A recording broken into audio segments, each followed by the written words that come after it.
back to the channel. On today's episode of 1-800 We Got Power, we're going to be working on this small block right here. Now this is going to be a 4 series stroker engine.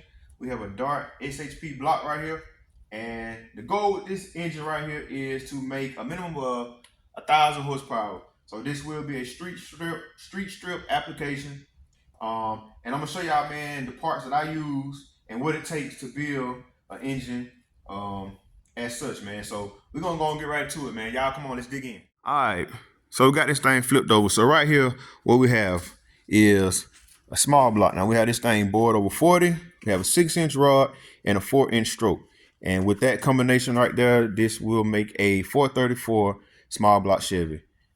So I'm gonna show y'all what it takes to build an engine like this, the parts that I'm using for this particular application. Look over here on my work station.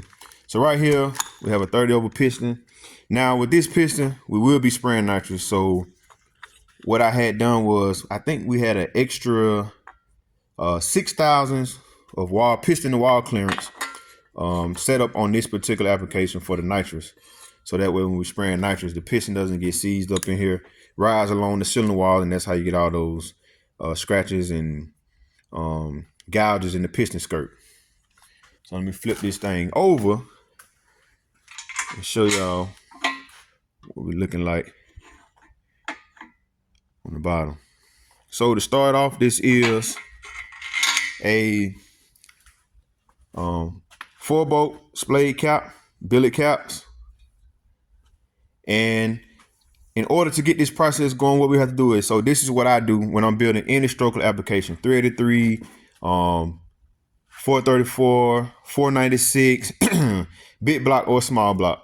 Now this is how I do it. Not saying this is a correct way, but this is the way that I've been doing it, and it works for me to get an accurate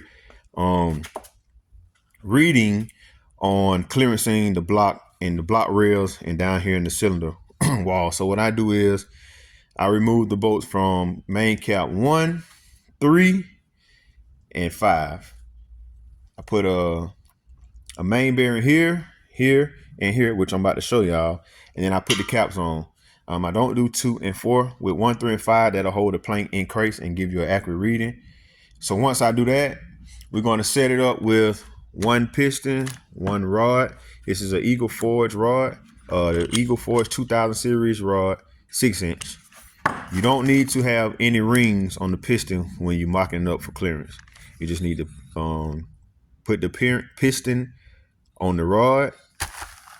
Make sure you put a rod bearing on the rod as if you was installing the engine, so we can set it up. So I'm gonna get the crank set in here. Once I get the crank in, we're gonna put a piston and a rod in cylinders 1 and 2, which will be these two right here.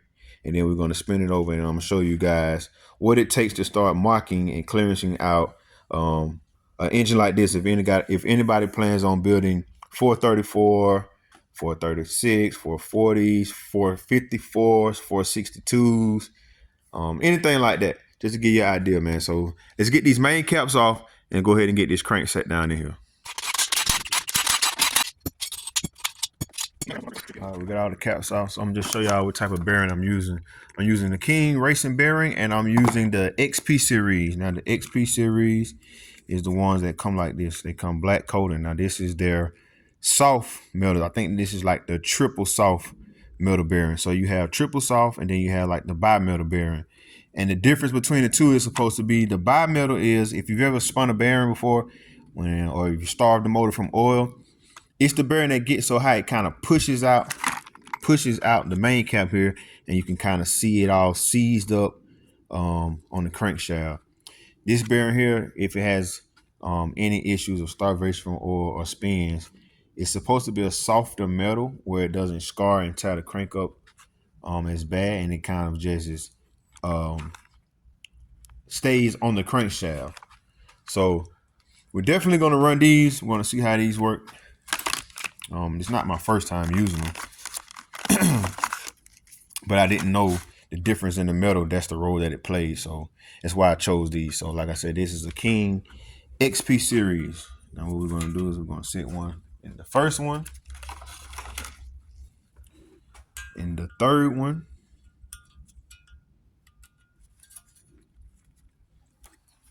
And in the last one. Y'all follow me now. Stay with me. All right. 1, 3, 5. All right. We got the crankshaft set in. Now, in this particular crankshaft, we're running a 4340 Eagle Forge crankshaft with a 4-inch stroke. Crankshaft in. And what we're going to do is we're going to rotate this crankshaft to the right, which will be clockwise if the engine was right side up. And just make sure that we don't have the crankshaft on the counterweight ends hitting anywhere down inside of the valley or the pan rail. So as you can see with all the bolts on the main caps toward the end, the crank spins very, very freely. Like it's really no effort. If it was hard to spin or bind up in any way, that means something would not be right with the way that you have the crank sitting in the block on the main cap. So we're gonna spin this thing clockwise, make a full rotation, and we don't have any clearance issues there as far as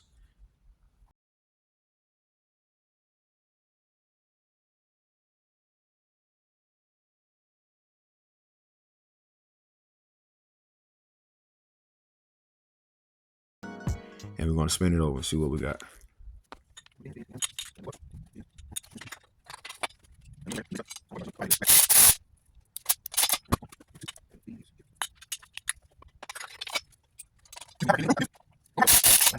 Piston and rod number 1 and 2 hung.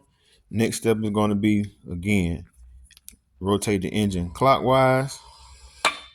And as you can see, we ran into our first issue with clearance. Y'all hear that? Now that ain't gonna hurt now. I know people saying he hitting a brand new rod. That ain't gonna hurt now. But as you can see, right there we have clearance issues where the rod bolt is hitting up against the pan rail. So what I do is take my little magic Sharpie right here. Now you're supposed to have 5 thousandths of clearance. I go a little extra sometimes just to be sure when the engine heats up and the bolt stretches that we don't have no issues. So we're gonna have an issue there, and I'm almost certain once this rod here goes down inside of the block here, I'm gonna have to cut down in there, and probably the same thing on this side. Once it rotates around and comes back up, it's gonna hit on the pan rail here. So what you got to do is remove everything: bearings, crankshaft, piston, and rod. Cut the block here. Turn your air compressor on, blow it out, brake clean, blow it out again, put it back together, rotate the engine again, and make sure you have clearance here. Then you go to the next rod. And then so on and so on and so on. And that's how you, until you have done all 8. So what I'm gonna do is I'm gonna go ahead and get this one clearance and get this side done. Once I have full clearance once I have full clearance here and down in this area here, then I'll go ahead and move to the next cylinder, which would be 3 and 4, and then so on. So I'm gonna go ahead and do this, and then once it's all the way complete, I'll show you with all of them in, all of the piston and rods in. I rotate it and let you see where I cut it at and how it's clearancing with this large stroke. Now, if you was doing like something smaller, a 3875 stroke, and it probably would clear going, well, it would clear going in here, but because of this large stroke, you have clearance issues. And I'm gonna also show y'all that you have to run a certain oil pan when doing this. So this is going to make up the bottom end. I'm going to get this complete, and then y'all stay tuned. I'm going to show y'all what we're doing with the top end, what cylinder heads we're going to go with intake, with carburetor, more goodies and more secrets to 1,000 horsepower small block. Stay tuned. SSP.